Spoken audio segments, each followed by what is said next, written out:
मित्रांनो, ॲटिट्यूड म्हणजे दृष्टिकोन ही एक अशी गोष्ट आहे जी तुम्हाला इतर लोकांपेक्षा वेगळं बनवते. सिंह हा काही जंगलातील सर्वात उंच प्राणी नाहीये किंवा तो सर्वात शक्तिशाली सुद्धा नाहीये, तरी सुद्धा सिंहाला जंगलाचा राजा मानले जाते. ह्याचे कारण आहे त्याचा दृष्टिकोन. त्याचप्रमाणे गरुडाला सुद्धा पक्ष्यांचा राजा म्हणतात, कारण तेच दृष्टिकोन. तुम्ही जर तुमच्या ह्या दृष्टिकोनावर प्रभुत्व मिळवलं तर लोक तुमच्यासाठी वेडे होतील, ह्यात काही शंका नाहीये. आजचा व्हिडिओ ह्याच विषयावर आधारित आहे. आजच्या व्हिडिओमध्ये मी तुम्हाला 7 असे जबरदस्त दृष्टिकोन सांगणार आहे, ज्यांना तुम्ही जर स्वतःमध्ये विकसित करून घेतलं तर नक्कीच लोक तुमच्या प्रेमात पडतील, तुमच्याकडे सहज आकर्षित होतील. चला तर मित्रांनो, सुरू करूयात. नंबर 1, जास्त संवेदनशील बनू नका. मित्रांनो, ह्या जगात 2 प्रकारची लोक असतात. पहिले ते जे कोणालाही न घाबरता पूर्ण आत्मविश्वासाने बोलू शकतात. अशा लोकांना नकाराची अजिबात भीती वाटत नाही. आणि दुसरे ते ज्यांना लोकांबरोबर बोलायला, खास करून ऑपोजिट सेक्सच्या व्यक्तीशी बोलायला संकोच वाटतो, हा विचार करून की समोरचा व्यक्ती माझी चेष्टा करेल किंवा मला नकार देईल. आता तुम्हीच मला सांगा, ह्या 2 पैकी कोणाचा दृष्टिकोन जास्त मजबूत असेल? साहजिकच पहिली व्यक्ती, जो जास्त संवेदनशील नाही, ज्याला ह्या गोष्टीने काही फरक पडत नाही की समोरचा माझ्याबद्दल काय विचार करत असेल, जो एकदम बिनधास्त आहे, ज्याला कोणाशीही बोलायचं असेल तर तो न घाबरता निसंकोचपणे बोलतो. तुम्हाला सुद्धा लोकांचे आवडते व्हायचे असेल, लोकांना आकर्षित करायचे असेल तर तुम्हाला असंवेदनशील व्हावे लागेल. म्हणजे ह्याने तुम्हाला काही फरक पडला नाही पाहिजे की समोरच्याला तुम्ही आवडता किंवा नाही आवडत. एका वाक्यात सांगायचं तर, नाही सन्मानाचा मोह, नाही अपमानाची भीती. हा दृष्टिकोन तुम्हाला स्वतःमध्ये विकसित करावा लागेल. नंबर 2, स्वतःची किंमत करायला शिका. मित्रांनो, तुम्ही जर स्वतःची किंमत करणार नाही, स्वतःवर प्रेम करणार नाही, स्वतःच्या वेळेची किंमत करणार नाही, तर मग हे जग तुमची किंमत कशी करेल? एक गोष्ट लक्षात ठेवा मित्रांनो, ज्या क्षणापासून तुम्ही स्वतःला किंमत द्यायला सुरुवात करता, त्या क्षणापासून जग तुम्हाला किंमत द्यायला सुरुवात करेल. सर्वांचे आवडते व्यक्ती बनण्याकरता तुम्ही कितीही टिप्स आणि ट्रिक्स वापरले तरी ही एक गोष्ट जर तुमच्यात नसेल ना, तुम्ही लोकांचे आवडते होणार नाही. जर तुमच्या आयुष्यात कोणतेही ध्येय नसेल, तुम्ही टाइमपास करत असाल, तुम्ही स्वतःच्या वेळेची कदर करत नसाल, तुम्ही सतत लोकांसाठी उपलब्ध असाल, तुमचे मित्र तुम्हाला जिथे घेऊन जातात तुम्ही त्यांच्यासोबत जात असाल, एकूण काय तर तुम्ही स्वतःवर काम करत नसाल, तुमचे ध्येय गाठण्यासाठी कष्ट घेत नसाल, तर तुम्ही कधीच लोकांचे आवडते होणार नाही. म्हणून आयुष्यात मोठी ध्येय ठेवा, स्वतःला व्यस्त ठेवा, लोकांसाठी सतत उपलब्ध राहू नका. स्वतःला वेळ आणि महत्त्व द्या. मग बघा, लोक स्वतःहून तुमच्याकडे आकर्षित होतील. नंबर 3, सगळे नाही पण स्वतःचे काही दोष लोकांना सांगा. मित्रांनो, कोणताही व्यक्ती परिपूर्ण नसतो. प्रत्येकात काही ना काही दोष असतात.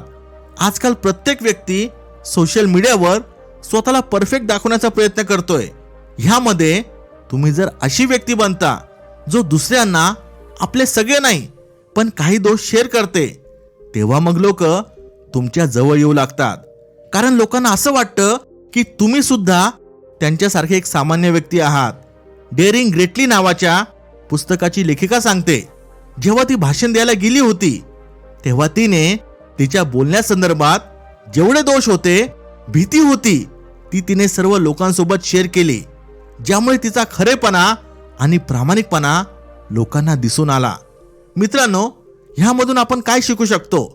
स्वतःबद्दल जास्त वाढून चढून सांगू नका. जसे की मी हा आहे, मी तो आहे, अशी बडाई मारू नका. स्वतःचे काही दोष लोकांसोबत शेअर करा, ज्यामुळे लोकांच्या नजरेत तुमचा रिस्पेक्ट वाढेल. नंबर 4, जास्त बोलण्याची सवय.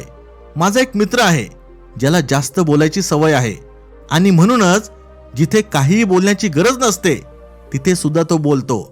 अशामुळे लोक त्याची रिस्पेक्ट करत नाही, लोक त्याला किंमत देत नाही आणि जेव्हा तो एखादी चांगली गोष्ट बोलतो जी खरोखरच चांगली असते, तरी सुद्धा लोक त्या गोष्टीकडे लक्ष देत नाही.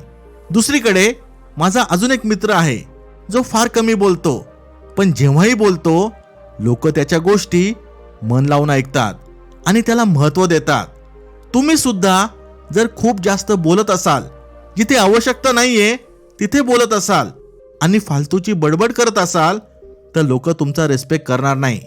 म्हणूनच स्वतःबद्दल लोकांमध्ये कुतूहल निर्माण करा आणि जिथे बोलायची गरज आहे फक्त तिथेच बोला. नंबर 5, स्वतःचा प्रचार करणे टाळा. मित्रांनो, काही लोक अशी असतात जे स्वतःच्या अगदी लहान सहान गोष्टी सुद्धा खूप जास्त वाढून चढून सांगत असतात. स्वतःचा अहंकार जपण्यासाठी ते इतरांचा अपमान करायलाही संकोच करत नाही. असंही होतं की जर एखाद्या व्यक्तीकडे भरपूर पैसा आहे तर तो महागडी गाडी, कपडे अशा वस्तूंनी लोकांवर छाप पाडण्याचा प्रयत्न करत असतो. पण असे केल्याने लोक तुमच्यावर इम्प्रेस होत नाही, तर तुमच्या पैशांवर इम्प्रेस होतात. दुसरीकडे शांत आणि आत्मविश्वास असलेली लोक उगाच बडाया मारत नाही.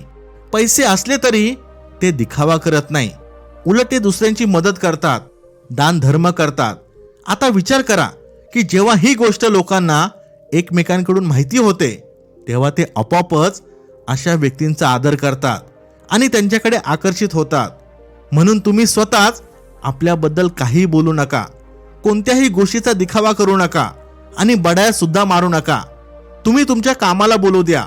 तुमचे काम तुमच्या वतीने उत्तर देईल. लोक तुमची प्रशंसा स्वतःच करायला लागतील. नंबर 6, गोष्टी सोडून द्यायला शिका. मित्रांनो, तुमच्या आयुष्यात काही अशा व्यक्ती नक्कीच असतील ज्यांच्यासोबत तुमचं जमत नसेल, ज्यांच्यासोबत तुमची रोज भांडणं होत असतील, वादविवाद होत असतील. तर अशा परिस्थितीत गोष्टी सोडून द्यायला शिका.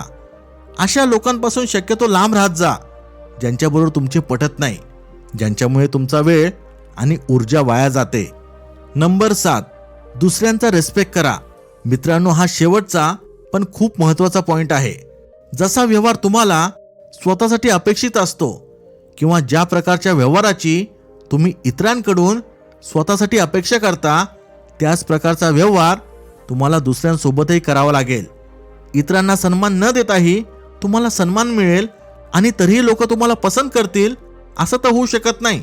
सन्मान कधीही मागून घेता येत नाही, तर तो कमवावा लागतो आणि स्वतःसाठी सन्मान मिळवण्यासाठी तुम्हाला दुसऱ्यांना सन्मान द्यावाच लागतो.